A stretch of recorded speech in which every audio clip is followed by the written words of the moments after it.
à tous et bon réveil sur ESAE Télévision, le quotidien béninois d'information générale et d'analyse, l'informateur. Titre en manchette ce matin, propagation du Covid-19 au Bénin. 3 morts en une journée, 572 cas confirmés, un total de 12 décès. Les confrères de Fraternité confirment l'information liée aux 3 nouveaux cas de décès dus au coronavirus au Bénin et attirent l'attention sur le fait que 40 nouveaux cas ont été détectés en 24 heures. Plus de détails dans un instant à travers la découverte des gros titres des parutions du jour. Outre le tableau sanitaire lié à l'infection au Covid-19 au Bénin, les confrères de la presse écrite rendent compte ce matin dans leur parution des grandes décisions issues du Conseil des ministres de cette semaine, tenu hier sous la présidence effective du chef du gouvernement, chef de l'État et président de la République, Patrice Talon.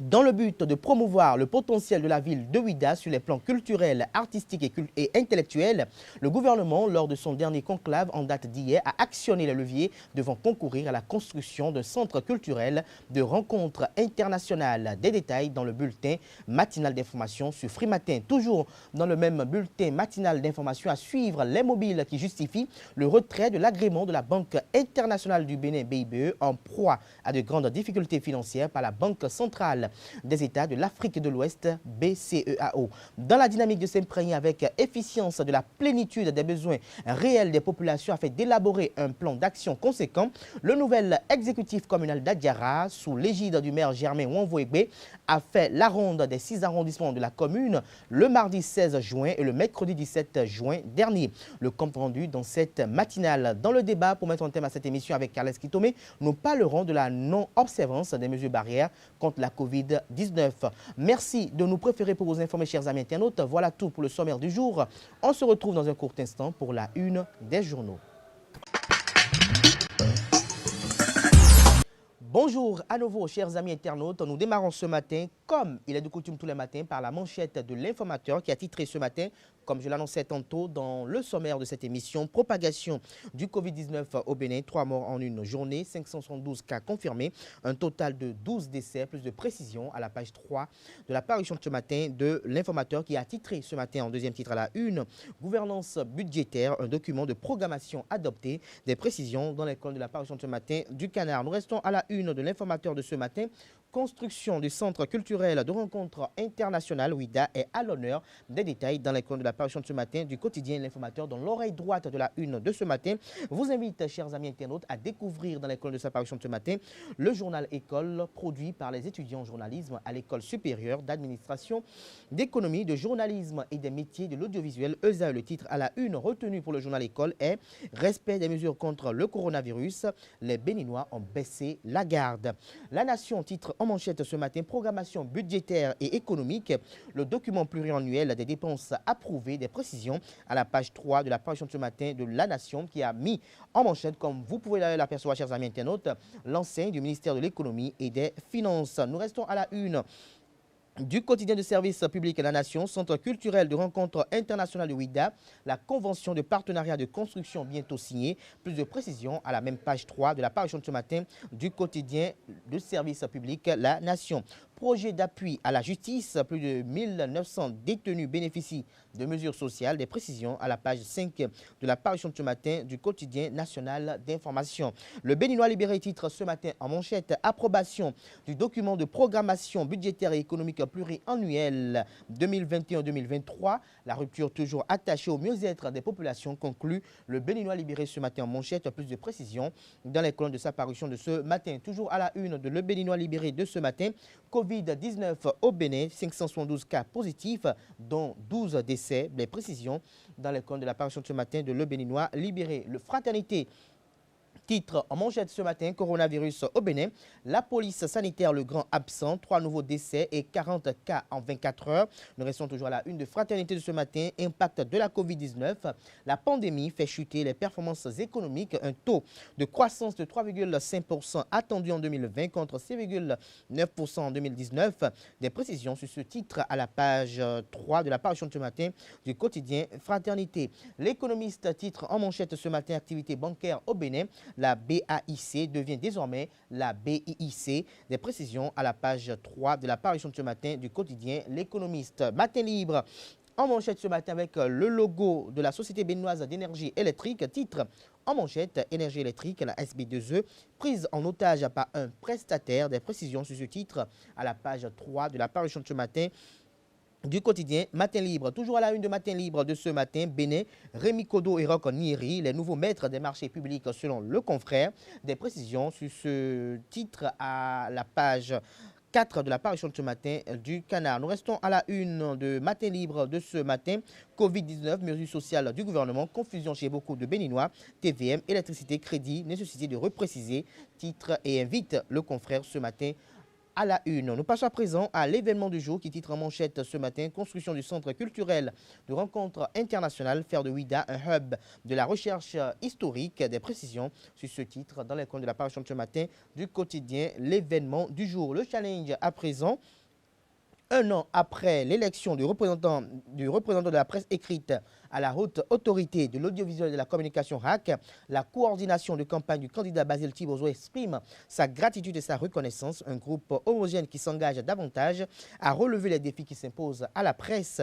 Des précisions sur ce titre à la page 10 de la parution de ce matin de Le Challenge qui nous informe qu'à l'Assemblée nationale, le président Louis Vlavono a reçu une délégation du conseil communal de la ville de Porto Novo. Le compte rendu vous est dévoilé dans l'école de la parution de ce matin du Canard. Le matinal pour mettre un thème à la une des journaux de ce matin, mesures sociales pour atténuer les effets socio-économiques de la Covid-19. Le bloc républicain BR salue les décisions clairvoyantes, pertinentes et opportunes. Le parti se réjouit du caractère immédiat du plan de sauvetage. Des précisions à la page 2 de la parution de ce matin du Canard et Conseil des ministres. Le Bénin renforce l'option budget programme. Le DPPEB 2021-2023 adopté. Ouida abrite un centre culturel de rencontre internationale. 3 nominations prononcées. Des précisions aux pages 9 et 11 de l'apparition de ce matin du quotidien Le Matinal. Ce sera tout pour la présentation de quelques-unes de journaux. Les quotidiens sont disponibles dans les kiosques au prix de 300 francs CFA, mais également en ligne. Nous passons à présent au bulletin matinal d'information sur Free Matin. Le coronavirus Covid-19 continue de faire des ravages au Bénin. 3 nouveaux décès ont été enregistrés ce mercredi 17 juin 2020. Le Bénin a connu une forte progression de l'épidémie en quelques jours. L'incrément quotidien affiche ce mercredi 17 juin 40 nouveaux cas confirmés. En effet, des centaines de tests ont été effectués ces derniers jours sur toute personne susceptible d'avoir été en contact avec le député Alidou Demolemoko, mort du Covid-19. Le taux de guérison est de 41,43%. 2 patients sont toujours dans un état grave. Il faut rappeler que le premier cas a été identifié le 15 mars 2020. À l'étape actuelle de la progression de la maladie au Bénin, le taux de personnes infectées par rapport au nombre de personnes testées est de 1,23%. Le taux de mortalité est de 1,57%. La Banque internationale du Bénin, BIBE, en proie à de grandes difficultés financières, s'est vu son agrément retiré par la Banque centrale des États de l'Afrique de l'Ouest, BCEAO, et sa fusion avec la Banque internationale pour l'industrie et le commerce. Il faut noter que ces derniers mois, des réaménagements ont été constatés sur le marché bancaire. Ceci au regard des changements opérés fin mai 2020 par la BCEAO. La fusion engendre un changement de dénomination sociale et ainsi la nouvelle institution bancaire a désormais pour nom Banque internationale pour l'industrie et le commerce, BIIC. Selon le site d'information financière Financial Afrique, le capital social de la nouvelle banque BIIC sera porté à 24 milliards de francs CFA. Rappelons qu'en novembre 2017, l'État béninois a annoncé son intention d'acquérir le capital social de la BAIC pendant qu'il se désengageait de la BIBE. Les membres du gouvernement ont tenu le traditionnel Conseil des ministres ce mercredi 17 juin 2020. Plusieurs dossiers ont été examinés et d'importantes décisions ont été prises au titre des communications. On note l'approbation du document de programmation budgétaire et économique pluriannuel 2021-2023 et la signature d'une convention de partenariat relative à la construction du centre culturel de rencontre internationale de Ouida. Plusieurs nominations ont été prononcées en conseil des ministres de cette semaine. On retient une nomination au ministère de la Justice et de la Législation et une autre au ministère du Tourisme, de la Culture et des Arts. Nous reviendrons en images et en son sur ces grandes autres décisions du Conseil des ministres dans nos prochaines éditions du journal télévisé sur ESAE TV. Dans la dynamique de s'imprégner avec efficience de la plénitude des besoins réels des populations afin d'élaborer un plan d'action conséquent, le nouvel exécutif communal d'Adiara, sous l'égide du maire Germain Wanvoébé, a fait la ronde des 6 arrondissements de la commune le mardi 16 et le mercredi 17 juin dernier. Une démarche participative et inclusive visant à faire un bon diagnostic et dans le même temps impliquer les populations dans le processus de développement. Le premier adjoint au maire Marius Godonou expose les défis à relever par le nouveau conseil communal au micro de Larius Adjagbenon. Il y a le côté assainissement, le côté eau et assainissement, qui est un domaine très important aujourd'hui auquel il faut penser dans Diara. Quand on parle du côté eau et assainissement, c'est que d'abord pour le volet eau, vous allez constater que entre la SONEM et la direction de l'hydraulique, il y a souvent quelques conflits par rapport aux zones urbaines, périurbaines et rurales. Aujourd'hui, il faut faire la distinction pour voir un peu où est-ce que la SONEM peut intervenir, où est-ce que la direction de l'eau peut intervenir pour que nos populations aient de l'eau. Et en dehors de ça, parce que les zones, on entend appeler les zones urbaines, sont aujourd'hui des zones périurbaines, des zones un peu développées. Donc, et en dehors de ça, il y a l'aspect assainissement, c'est-à-dire les ordures, les déchets solides ménagers, qui constitue aussi un facteur très important sur lequel il faut qu'on ait un projet réel. Parce qu'en temps, on avait pensé avoir une décharge finale où tous les déchets solides ménagers issus des ménages pourront aller être convoyés dans cette décharge. Il devait y avoir des points de regroupement dans les villages à partir desquels les déchets iront dans le centre. Mais malheureusement, ça n'a pas fonctionné. Ça n'a pas fonctionné au point où aujourd'hui, les populations continuent de jeter les déchets dans la nature. Donc il faut organiser les ONG, il faut voir le nombre qui est là, qu'est-ce qu'il y a à faire, les organiser, définir les montants à prendre chez les populations de façon mensuelle, voir les équipements qu'il leur faut pour que les déchets puissent vraiment quitter les ménages et aller vers la décharge finale. Et activer la décharge aussi pour que ces déchets soient exploités autrement, pour que ça ne soit pas stocké là, pour créer d'autres problèmes.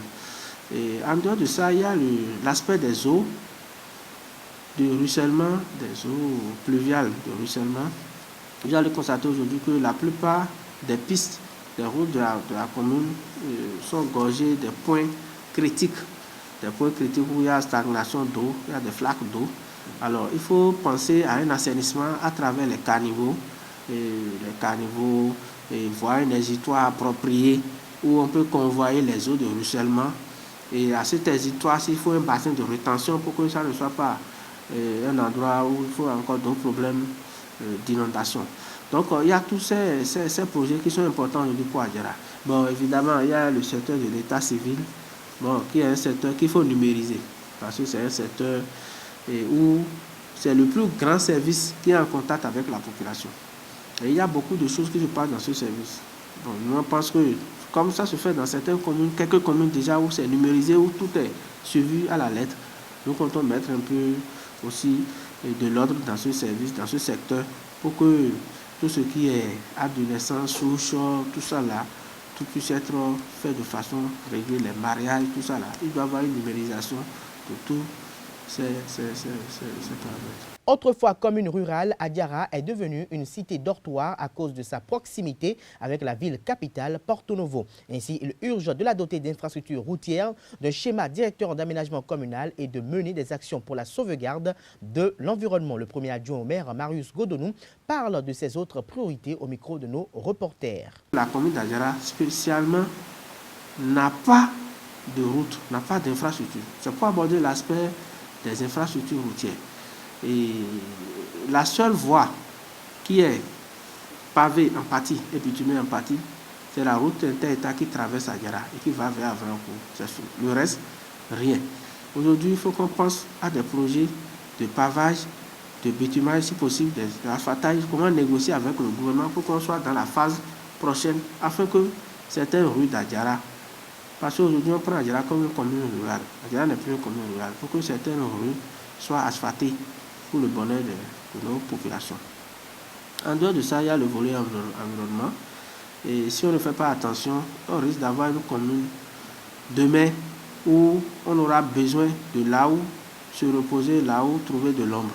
Donc en réalité, il faut qu'on ait un programme de reboisement permanent avec un entretien, un suivi d'entretien, pour que, au fur et à mesure que les gens s'installent, les terres sont prises pour être construites, qu'on ait une possibilité de reboiser, de mettre des plants en terre pour que le couvert végétal soit protégé et qu'on ait un Adjara vert. C'est important pour le bien-être de nos populations, c'est important pour la commune en général, pour ceux qui connaissent l'importance de l'arbre dans la vie humaine et dans une cité. Et l'autre aspect important que je voudrais aborder, c'est le schéma directeur d'aménagement communal, le STAC. J'ai été surpris, en appui de service, de constater que ce document juste là n'est pas encore disponible dans la mairie. Alors que c'est un document dont on parlait depuis 2004-2005 où on était là, c'est ce que j'ai quitté en 2009.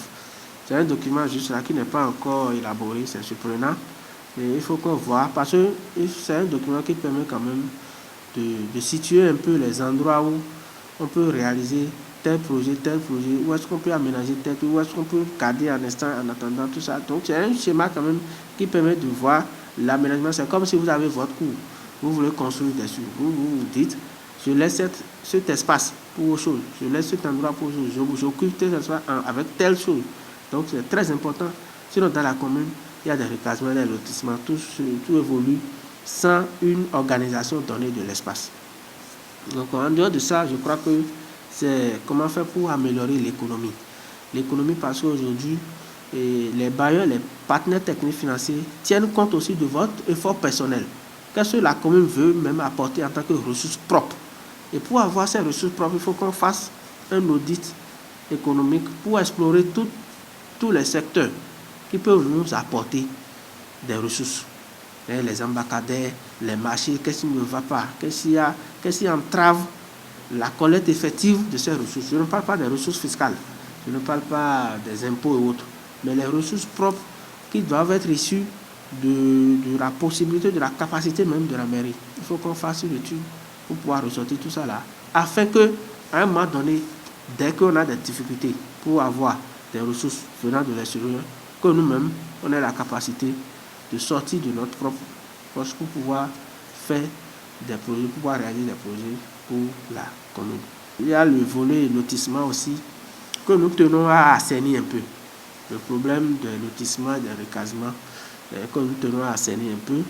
Je crois que tout ça, avec l'aide de Dieu, ça va aller, parce que c'est un secteur très sensible. Et tous ceux qui sont des responsables, des autorités qui prennent par ici, n'arrivent pas toujours à réussir ça. Nous pensons que nous allons faire quelque chose pour régler aussi ce secteur-là. Donc voilà un peu ramasser tout ce qui est défis et projets qui nous attendent dans la commune. Manager d'entreprise prospère est devenu depuis quelques jours premier citoyen d'Adiara. Le maire Germain Wanvoegbe imprime déjà son dynamisme afin de réussir son mandat. L'homme regorge plusieurs qualités que déjà ses proches collaborateurs saluent eu égard leur collaboration franche. Et cela en toute humilité. Gilbert Houni, le secrétaire général de la mairie, en témoigne au micro de Larios Adjabino. Notre maire, M. Wanvoegbe Sourou Germain, a été installé dans ses fonctions il y a quelques jours, comme vous venez de le dire. Et déjà, ces quelques jours de collaboration, moi quand même, me rassure. J'ai remarqué que c'est un homme très méthodique qui a préparé son arrivée à la mairie. On le sent. On le sent dans les instructions qu'il nous donne. On le sent dans les propositions qu'il fait. Déjà, quand il a pris fonction, dès le lendemain, il était déjà à la mairie. Et il a tenu une réunion avec tous les chefs de service et moi-même hier, tout près. Et réunion au cours de laquelle il nous a fait savoir sa ligne de travail. Il nous a fait savoir les projets qu'il a pour la commune et la manière dont il voudrait que nous collaborions pour que notre administration soit une administration forte au service de la population.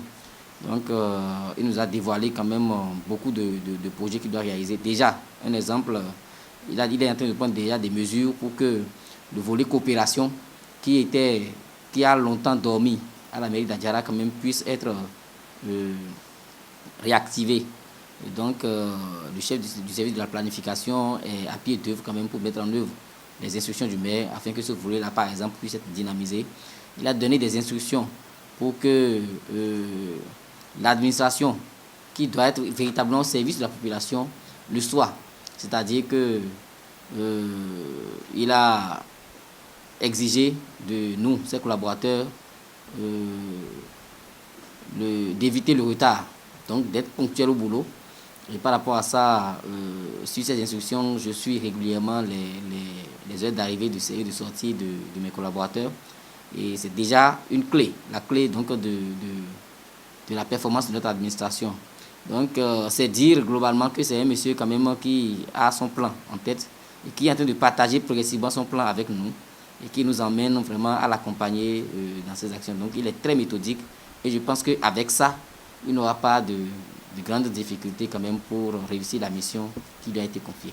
Dès la petite enfance, l'enfant se pose des questions sur son corps, de ses différences avec l'autre sexe et sur sa naissance. C'est une curiosité naturelle qui fait partie de l'émancipation de l'enfant de 5 à 8 ans. L'enfant cherche surtout à mieux comprendre comment il a été conçu et les étapes de sa naissance. Ces questionnements peuvent aussi porter sur des choses qu'il a vues ou entendues ou sur des situations qu'il vit. Comme dans les autres aspects de son éducation, il est important de répondre aux interrogations des enfants au sujet de la sexualité. Il est à déplorer de nos jours que plusieurs enfants, surtout les jeunes filles, sont dépourvus d'une éducation sexuelle. Quelques mères rencontrées par une équipe de nos reporters narrent leurs expériences et prodiguent des conseils. Elles s'expriment au micro de Jean-Didier Seka et de Mounir Dorigo.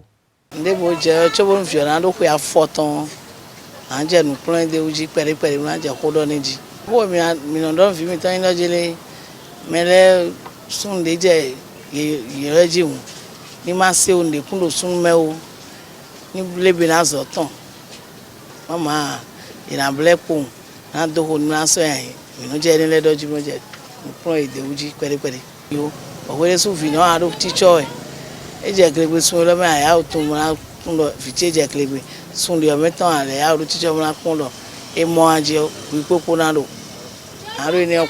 Il n'y a pas un âge fixe pour parler de sexe. Déjà, lorsque la fille a déjà ses menstrues, il faut déjà commencer à l'éduquer sur les conséquences des actes sexuels. Parce que dès que l'enfant commence à avoir ses menstrues, elle devient femme. Elle devient femme, elle devient fille, elle a envie de toucher à certaines choses. Donc il revient aux parents de les sensibiliser, de leur parler et de savoir mettre ces enfants-là en confiance afin que les enfants puissent s'ouvrir à leurs parents. Même quand les parents décident de ne pas en parler, les enfants, il y a les réseaux sociaux qui en parlent, il y a l'entourage scolaire qui en parle, il y a la rue qui en parle. Donc pourquoi alors en faire un sujet tabou? Bien au contraire, il faut en parler afin que l'enfant sache avantages et inconvénients de la chose et lui-même puisse tirer la conclusion de cela.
atelo kaka eno sea no goton de ndo no viche me hoton kaka esea adogo wa edomo me lo yin me le bodo me lo atondo ne vivio atondo ne don vivio jiwe level jet mo level jet di don jibulo ma over de no ko le pe uno ndo no vive bon sun sin côté o ene to ne lo emo gregbe o no tun no ezamo emo adogo bon ya bo tun ne mo gregbe o no tun emo gregbe bon no la santon ne don azanton de ne we ni tan me o azan sogbere o eso no mo gregbe o e we ndo atun be adogo ede don ka ne kun ogun ara le bi se o me se beche ya no de yen su un ya la yo kun de no che no kun mi o e we hen do ayi me bodo aro bido no yere su be be ni bode e ma ka se ya ba yan dogo mo to e ye ton me lo ton ji we never jet bido ni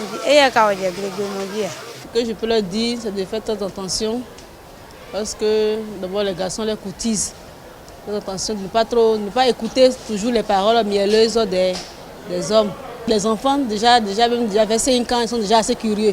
Surtout les filles, elles sont curieuses, elles veulent savoir mais pourquoi c'est là. Déjà qu'ils voient entre filles et garçons, ils voient la différence de sexe. Déjà ils commencent à se poser des questions. Lorsqu'ils regardent les dessins animés aussi, les films, déjà se posent des questions déjà. Donc il n'y a pas vraiment un âge approprié. À tout moment, vous pouvez discuter de sexe, de sexualité avec eux.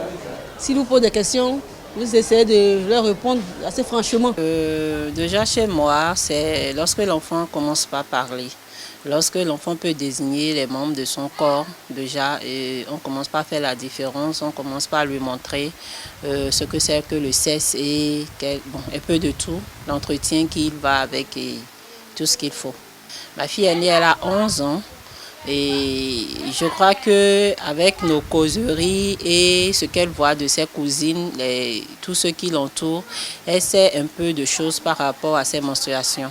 Elle sait que c'est une période qui vient à partir d'un âge approximatif donné où il y aura tel phénomène qui va changer dans son corps. Donc, nous avons pris le nécessaire pour pouvoir la former, pour pouvoir l'informer de comment ça se passe, l'entretien qu'il faut et qu'est-ce que cela change dans son corps. Dieu merci, aujourd'hui, les téléfilms, quand ça veut commencer, on met moins tel âge. Donc, lorsqu'on met moins tel âge, tu sais un peu de quoi est fait ce film. Donc, en même temps, s'il faut zapper ou s'il faut regarder, tu sais. Et lorsque tu regardes, il y a des trucs que tu dois dire à ton enfant. Ah, tu vois telle chose. Et on ne fait pas ci, et ce n'est pas de ton âge, et on essaie de leur donner les explications possibles pour les empêcher de penser à aller vers ce qu'ils sont en train de voir ou imiter un peu ce qu'ils sont en train de regarder à la télé. Autrefois appelées bébés, les perles ou djés révèlent la personnalité de la femme africaine.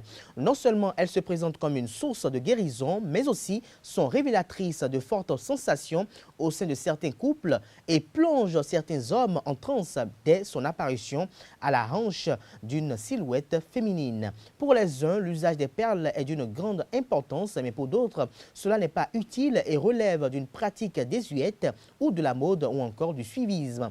Bailat Koukoui et Mounir Dorego nous en disent davantage dans le reportage que je vous invite à suivre. Plus qu'un accessoire de beauté, les perles de hanche sont des objets de décoration intime et de séduction pour la femme. Moi, je trouve que le port des perles, c'est une bonne chose. Quand tu portes des perles, ça te met en valeur. Ça fait ressortir ta forme. Surtout quand tu es en chambre avec ton homme et tu portes des perles, ça le séduit. Certains estiment que la beauté de la femme se fait beaucoup remarquer à travers les perles. Toujours d'actualité, elles existent depuis bien longtemps et se présentent sous plusieurs formes et différentes couleurs. Ça existait depuis l'ancien temps et jusqu'à aujourd'hui. Et j'espère que ce serait perpétuel. Ça ne peut être jamais demandé. Il y en a tellement des perles en ivoire, ou bien bon, les femmes peuvent en fabriquer en or, mais j'en trouve des chaînes en or, on les met, je vois des chaînes en or, ça. Même en diamant. C'est quelque chose qui est Je peux toutefois dire que c'est depuis nos aïeux qui ont amené ça là, et puis nos mamans, nos grands-mamans utilisent le truc là. Et c'est encore modèle. Les jeunes filles dans la ville maintenant, s'ils trouvent même un garçon et la fille n'a pas de peine à la hanche, ils disent merde. Est-ce que la fille doit décider pour être jolie devant son ami ou bien son co-épouse? Voilà. Cette pratique devient une coutume et acquiert des valeurs culturelles. Une catégorie de femmes qui n'en portent pas lui concède son origine ancestrale. Non, je n'en porte pas. Bon, je pense que je n'en ai pas l'habitude. Bon, je n'en vois pas l'importance, c'est tout peut-être.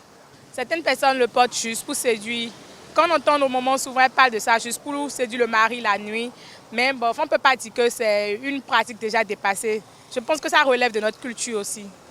Pour d'autres, bien qu'étant une ancienne pratique, aujourd'hui, elle n'est plus d'actualité et constitue un artifice, un objet d'encombrement. Moi, à mon avis, c'est des pratiques qui relèvent de l'ancien temps, du temps de nos parents, et qui sont un peu dépassées ou démodées. Il est peut-être temps qu'on passe à autre chose. Oui, ça peut être un atout pour la femme, un atout de séduction, mais la femme est toujours préférée à l'état naturel. On n'a pas besoin d'artifice ou de matériaux de décoration pour révéler la beauté d'une femme.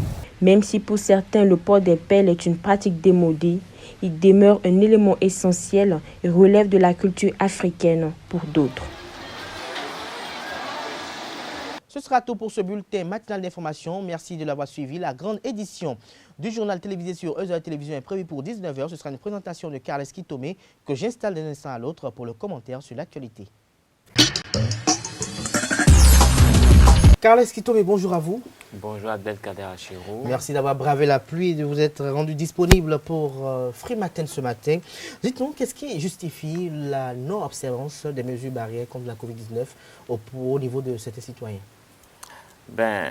Faut noter que la Covid-19 est apparue et que j'ai l'impression que les Béninois n'ont pas encore vraiment pris conscience de ce que c'est que ce mal. Dans la mesure où il faut qu'ils vous souviennent que tout au début, les gens pensaient que c'était un mal d'ailleurs, qui ne pouvait pas venir ici, qui ne pouvait pas agir ici.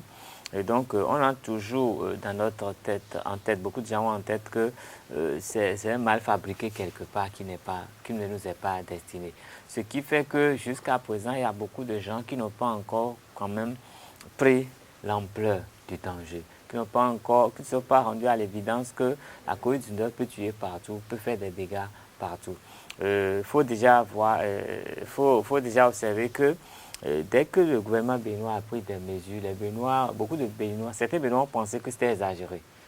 Porter le masque, beaucoup de gens n'avaient pas voulu porter le masque, mais avec l'apport de la police et surtout ce scandale, ça ne fait pas école, mais cette personne qui s'est fait bastonner par la police pour n'avoir pas respecté le port du masque. Les Béninois ont quand même compris que c'était devenu un peu plus sérieux. Même s'ils n'avaient pas peur du mal, ils avaient quand même peur de la répression policière, ce qui a permis aux gens de rentrer un peu dans les rangs. De se laver les mains et tout ça, les gens le font pas forcément parce qu'ils ont pris l'ampleur du danger. Et donc, depuis que le cordon sanitaire a été levé, qu'est-ce qu'on observe? On observe que les gens ont pensé que tout est fini, qu'on peut oublier même. Il y a une confusion. Que tout est fini et puis il y a des gens qui ont mis des dispositifs de lavage de mains mais qui n'approvisionnent même plus ces dispositifs, ce qui veut dire que vous venez, vous n'avez même pas l'eau, vous n'avez pas le savon pour vous laver, alors que la campagne de lavage des mains à l'eau savon avait commencé au moins 10 ans avant l'apparition de la COVID-19. Donc la COVID-19 nous a permis quand même d'ancrer ça dans nos habitudes et il n'est pas normal à mon avis qu'on se délaisse de ça, même si aujourd'hui on dirait que la COVID-19 n'existait plus. C'est toujours intéressant qu'un usager qui vient dans un service public, dans un lieu public, se lave les mains avant d'entrer en contact avec les autres pour éviter de propager les virus, les microbes qu'il aurait cultivés ailleurs, parce qu'il y en a quand même beaucoup qui se promènent avec nous. Donc voilà un peu ce que j'observe. Et il faut observer au niveau des transports en commun. C'est vrai que la police fait un travail sérieux à ce niveau, il faut les saluer. Il est demandé à ceux qui ont les minibus de mettre les gens à deux sur les banquettes Mais pour eux, il faut en mettre 3. Parce qu'ils veulent maximiser quand même les gains.